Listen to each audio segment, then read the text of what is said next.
Good morning, everyone, or good afternoon, or good evening, or whenever you're doing this. This is our first video for remote learning, and I thought what we would do today is just to do some work with the unit circle. We'll probably spend some time with it this weekend, next, and maybe the following week, but the emphasis here, the first few weeks for remote learning is going to be trig-based. So let's take a look at some examples of problems that you may encounter when you're working through your Delta math problems today.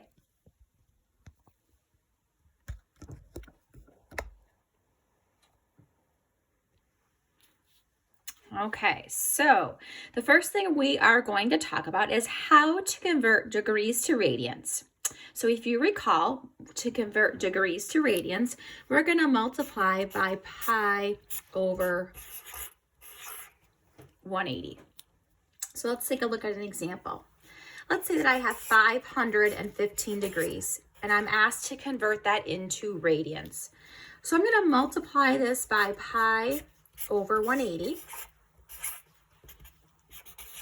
So I have 515 pi over 180, and you are going to want to simplify that. And if you remember on your calculators, if I type in 515 divided by 180 and I press math number 1 fraction enter, it will reduce that for me to end up with 103 over 36 pi.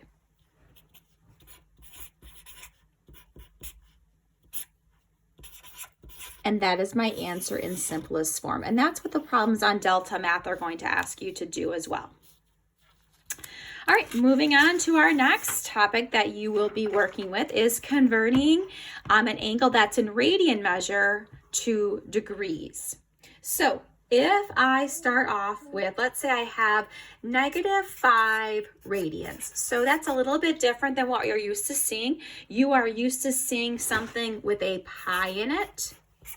But just because there isn't a pi written in the actual number, that doesn't mean that it's not in radians.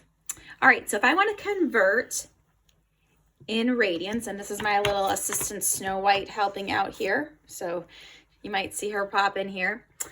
In order to convert an angle in radian measure to degree, we're going to want to multiply by 180 divided by pi.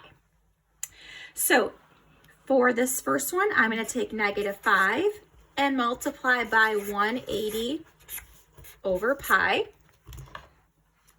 So -5 times 180 is -900 over pi. And I believe on your Delta Math, it's going to ask you to write your answer to the nearest tenth. So if I do -900 and I divide by pi, I get negative, maybe it says negative, maybe it says tenths, but you can take a look when you get there. I end up with -286.5 degrees rounded to the nearest tenth. And then just to show you one more example here, if I have the 6 pi over 5 and I want to convert that to degrees, I am going to multiply both sides by 180 over pi. The pi's cancel out. 6 times 180 is 1080, and then I divide by 5. So I end up with 216 degrees. And so these first two examples here, that's what you're going to be doing. You'll have a couple of problems of each type on Delta Math. So let's continue on now, and let's talk about how we find the value of basic trig functions. Now I know that you're going to be tempted to use your unit circles, but I'm going to encourage you to stick with using the hand trick on these.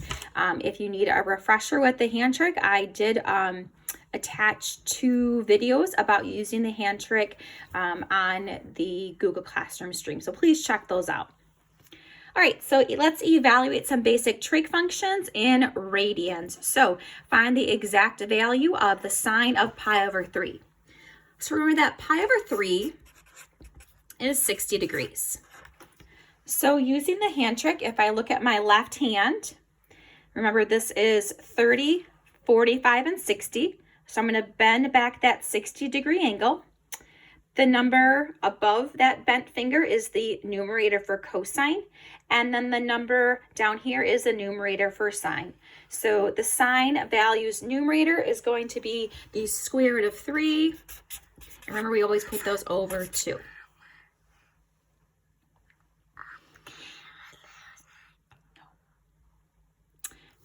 All right, moving on. Find the exact value of the tangent of pi over 6. So remember that pi over 6 is equivalent to 30 degrees. So with tangent and the unit circle, we're going to take a look at the hand trick. Remember, this is 30 degrees. I'm going to bend that finger back, and then for tangent, we flip it over. And so for tangent, remember, tangent is sine over cosine. So I have 1 over the square root of 3. So for our purposes in our class, we were okay leaving our answer like that. But what we want to do here is we want to rationalize the denominator. That's how they're going to want you to put your answers on Delta Math. So remember, to rationalize your answers, we're going to multiply the top and bottom by the square root of 3 over 3. The square root of 3 over the square root of 3. And so then I end up with the square root of 3 over 3 for my solution. And that's what they're looking for in Delta Math. All right, let's take a look at a cosecant problem. So for cosecant, or any of the co-functions, cosecant or secant or cotangent, we want to work with the reciprocal function. So remember that cosecant goes with sine.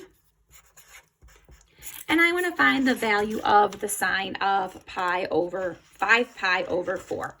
So if I think about my unit circle, I know that 5 pi over 4 is over here in the third quadrant.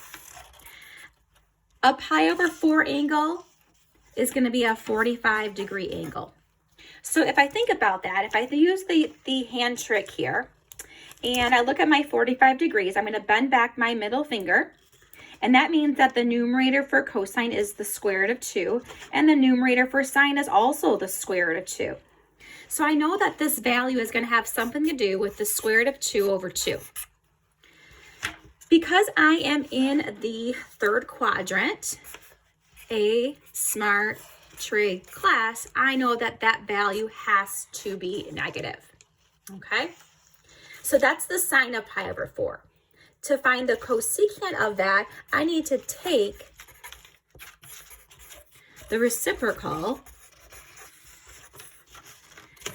of negative square root of 2 over 2. So the reciprocal of that is going to be negative 2 over the square root of 2. And then remember, Delta Math is going to want you to rationalize. So I'm going to multiply the top and the bottom of this by the square root of 2. I get negative 2 square root of 2 over 2. Those cancel out, and I end up with negative square root of 2. And so that is the exact value for the cosecant of 5 pi over 4. All right, the next section that you are going to see in Delta Math is finding exact values graphically. And all they're doing here is they are going to give you a value, such as the cosine of 7 pi over 6. There's going to be a green dot, I believe, that's going to be here, right at your initial 0 degrees or 0 pi. The first thing they're going to ask you to do is they're going to ask you to rotate that into the correct quadrant pertaining to 7 pi over 6. I'm talking to my students. So what I'm going to do is I am going to move this green dot, and I know that 7 pi over 6 is going to go about right here. So you'll put that there, and then they're going to ask you to evaluate that. So using my unit circle, I know that this is a pi over 6 angle that I'm working with, which is 30 degrees. So at 30 degrees, again, the fingers on top are the numerator for cosine. So square root of 3 over 2. And then because I'm in the third quadrant, only tangent is positive, which means that that value is negative. So I think there's 2 problems there for you to try. All right, just doing a little bit more work here. Again, this is all the same idea. Finding exact values of trig functions. I wanted to look at the cosecant of pi because we're not used to doing the cofunctions. Remember that cosecant is the reciprocal of sine. So we're going to use our unit circle. We're going to go to pi, and the coordinates here are -1, 0. So this is my sine value. So we could say 0 or 0 over 1. So the sine of pi is 0 over 1, which then means that the reciprocal of that is 1 over 0. And we know that whenever I have 1 over 0, my function is undefined.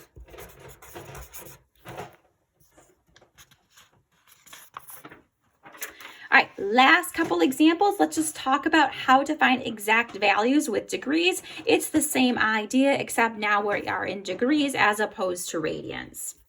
So let's start off with a tangent of 315. So 315 is going to put me in the 4th quadrant, which means that overall the tangent needs to be negative. Since that's a 15, I know that this is a 45-degree reference angle here. So using the hand trick, here's 45 degrees. If I flip it over to get tangent, I get 2 over 2, which equals -1. With sine of 210, again, I'm going to start here. 210 is going to put me in this quadrant here. This is a 30-degree reference angle. So looking at my 30-degree reference angle, the sine's numerator is 1. And I put that over 2 because that's in the 3rd quadrant. That's going to be -1/2.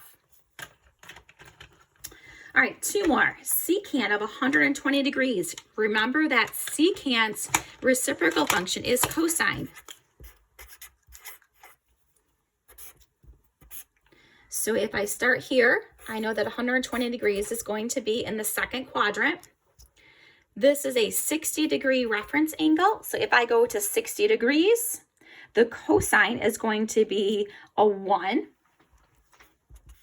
over 2. And because that is in the 2nd quadrant, that value is going to be negative. So the cosine of 120 degrees is -1/2. But I want the secant, and so the secant is the reciprocal, which equals -2. All right, last example for this week. Cotangent of 270. So here is where I start. 270 happens to lie right on the negative y-axis. This has a coordinate of 0, -1. So remember that tangent is the reciprocal function to 270. So tangent would be sine over cosine. So if I asked you for the tangent of 270, you would actually tell me undefined. However, we are asking for the cotangent of 270.